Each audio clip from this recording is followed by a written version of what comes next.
Get things up to date, I think most of you know that not long ago, President Jovenel Moïse was violently assassinated by a team of commandos. That's still being investigated. See who was behind that. Any combination of corporate, political, or narco trafficking is the likely part of it. But it really, popular or not, the death of this president may as well have been the death of Kennedy for the Haitians. They knew that it meant darkness was coming. That the hope that had been beginning to be rebuilt post-2010 earthquake was now in great peril. And only a couple of weeks after that, another over 7.0 earthquake in the southeast. We as an organization, I think most of you will relate to this in terms of, any of those of you who have been activists on any level. It's not my favorite word, but citizens, proactive citizens. We are typically drawn to be invested in the macro, but with all that has fallen into the hands of gangs and violence, and an almost feudal surface in Haiti today, with all that's happened in the last couple of months, and in fact the last couple of years, we really as core stay with our initial intention, which is to focus on the micro. By empowering the most broad-based societal democratic solutions and having the courage to move beyond supporting the same corrupt elite actors, the United States could boost the conditions for the Haitians to reverse their dire circumstances. Support for security is vital. The gangs have a stranglehold on major population centers, but they are not the Taliban. Here, proper resourcing can fairly quickly diffuse their activities. We've seen macro development from outside Haiti fail repeatedly. We've got to invest in community-driven programming that Haitians have always requested, and invest in COVID-19 vaccinations for Haiti. That's my direct address related to Haiti, and I'll just touch on some other regions in Brazil.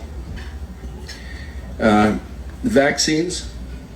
I know that Lunel went through some of this. It's quieter, and I appreciate it, and I think everyone will appreciate the rest of the night, because we've got not only, I think valuable things from the podium to share, but also some extraordinary entertainment. Since 2021, CORE has provided 400,000 COVID-19 vaccinations in Rio de Janeiro. Support for new mothers, food distributions, and it's been an honor to work with the grassroots organizations there who show us the way. Finally, I just want to thank some people.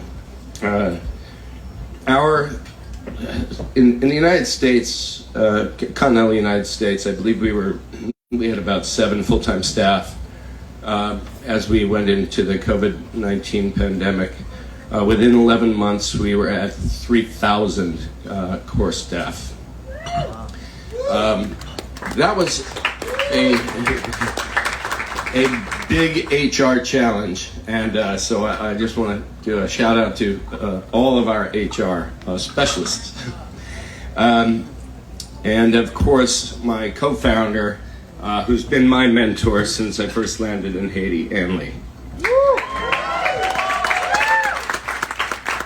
Then there's a core volunteer both in Haiti and the United States here tonight, who it gives me great pleasure to have here, and that is the lovely Dylan Penn.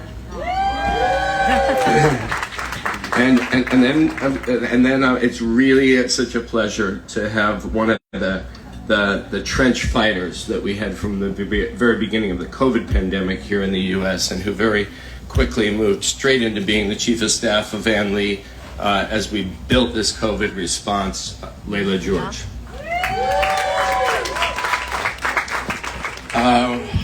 For those of you who don't know Suleiman Fry,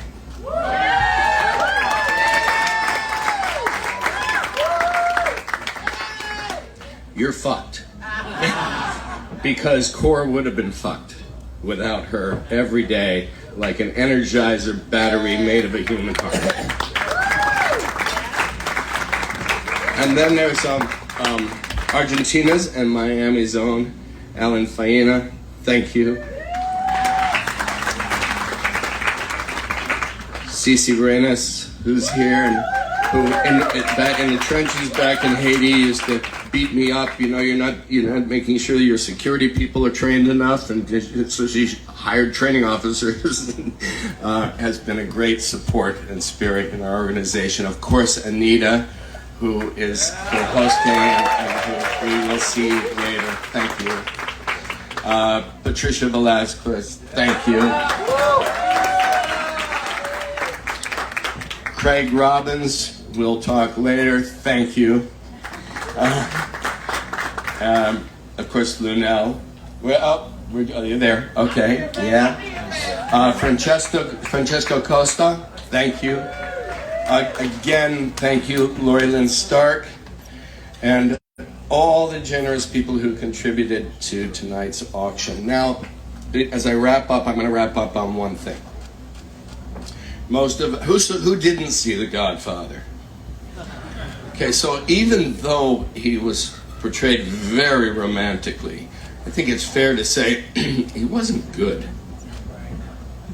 Tonight we have with us my great friend, truly, without whom certainly the COVID response couldn't have happened, because it was his work with us and his introducing us to people and his mentoring and friendship and love. This extraordinary person who I don't know if I've ever heard him say a bad word about anybody, and nobody that I know says a bad word about him, and if they do, we got business together, because this guy is the godfather of good. And I hope maybe I can get him up here to say a few words if he feels like it. If not, no pressure. But thank you, Vivi Nevo.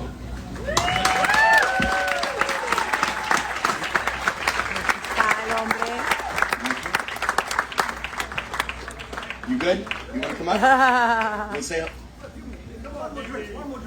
one more. Okay, so Lunel, you'll find the time for Vivi to come up after he's had another drink, because I think Anita's great, but as great a guy as Vivi is, he's also extremely entertaining. So we may have a bonus with it. All right, thank you.